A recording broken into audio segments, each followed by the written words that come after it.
வணக்கம், வாழ்க வளமுடன். இப்போ நம்ம இந்த மாசி மாதம் பலன்கள், நட்சத்திர பலன்கள், 27 நட்சத்திரங்கள், ஒவ்வொருவரும் ஏதேனும் ஒரு நட்சத்திரங்களில் பிறந்திருப்பார்கள். ஒருவரும் ஏதேனும் ஒரு நட்சத்திரத்தில் பிறந்திருப்பார்கள். அப்படி ஒவ்வொரு நட்சத்திரத்திற்கும் ஏதாச்சும் ஒரு குணாதிசயம் உறுதியாக உண்டு. ஏதாச்சும் ஒரு குணாதிசயம் இருக்கும். 27 நட்சத்திரக்காரர்கள் ஏதோ ஒரு வித்தியாசம் இருக்கும். இந்த மாசி மாதத்தில் எந்த மாதிரியான பலன்கள் இந்த நட்சத்திரக்காரர்களுக்கு நடக்க போகுது? உங்களுடைய ஜனன ஜாதகத்தில் அஸ்வினி நட்சத்திரம்னா அதுதான் உங்களுடைய ஜென்ம நட்சத்திரம். இப்போ இந்த 27 நட்சத்திரக்காரர்கள் அஸ்வினி முதல் ரேவதி வரை இந்த மாசி மாதத்தில் எந்த மாதிரியான நற்பலன்கள் நடக்க போகிறது, எதெல்லாம் நம்ம கவனமாக இருக்கணும் அப்படின்றத பற்றி தான் இந்த 27 நட்சத்திரத்திற்குரியதை பார்க்க போகிறோம். ரேவதி நட்சத்திரம் அன்பர்களுக்கும் நேயர்களுக்கும் ஆனந்த வணக்கங்கள். புதன் பகவான் ஆதிக்கமுடைய நட்சத்திரம் எதுன்னு பார்த்தீங்கன்னா ரேவதி நட்சத்திரம். இந்த ரேவதி நட்சத்திர உடையவர்களுக்கு இந்த மாதம் எப்படின்னா மனக்குழப்பம் அதிகமாக இருக்குங்க. மனக்குழப்பம், தேவையில்லாத குடும்ப பிரச்சனை, தேவையில்லாத பிள்ளைகளால் பிரச்சனைகள், தேவையில்லாத மனசங்கடங்கள், கணவனால் மனக்குழப்பங்கள், இவர்களால் அவருக்கு மனக்குழப்பம், இப்படி இருக்கும். உங்களுடைய குடும்ப விஷயத்தை யாரிடமும் சொல்லாமல் உங்களுக்குள்ளேயே முடிக்கிற வழியை பாருங்கள்.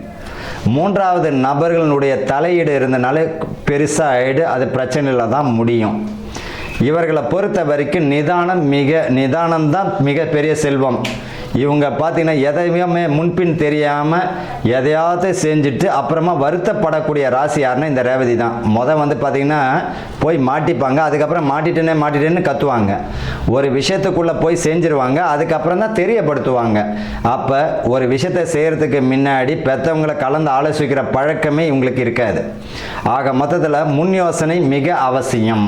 அப்படி இருந்தால் தான் இவங்க தெளிவடைய முடியும். அதை புரிஞ்சுக்கணும்.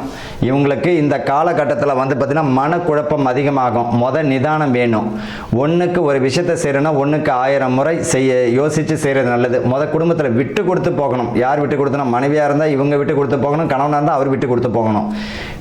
பிரிவு அளவிற்கு தரக்கூடிய மாதமாக கூட இந்த ரேவதி நட்சத்திரக்காரர்களுக்கு வாய்ப்பு உண்டு. ஒரே விஷயம், பரிகாரம்லாம் கிடையாது. உங்களுடைய பரிகாரம் என்னன்னா நிதானம், விட்டு கொடுத்து போகிறத தவிர வேறு வழியே கிடையாது. குடும்பத்தில் அந்யோன்யம்குரிய மாதமாகவும் அமைஞ்சிடுங்க. பிள்ளைகள் வழியில் மனக்குழப்பம் தெளிவடையும். மாணவர்கள் படிப்பில் மிக கவனம் தேவை. இவர்களை பொறுத்த வரைக்கும் இப்போ பணம் வச்சுருக்கீங்க அப்படின்னா ஏதாவது சொத்தோவோ ஏதோ வீடோ ஏதோ ஒன்று வாங்கி போட்டுருங்க. இல்லை நான் பணமாக தான் வச்சுருப்பேன்னா அது விரயமாகக்கூடிய வாய்ப்புகள் உண்டு. யாருக்காவது நம்பி பணத்தை கொடுத்தனாலும் கவனம் தேவை. கொடுத்த பணம் கேட்டாலே பிரச்சனை தானே, அந்த மாதிரியான அமைப்பு உண்டு. கொஞ்சம் எதையும் முன் யோசனை இல்லாமல் செய்கிறோம்னா மாட்டிப்பீங்க. யாருன்னா இந்த ரேவதி நட்சத்திரக்காரர்கள். ஆக மொத்தத்தில் ரேவதி நட்சத்திரக்காரர்கள் மிக கவனமுடன் செயல்படக்கூடிய மாதமாக இருக்கும். வாழ்த்துக்கள், வாழ்க வளமுடன்.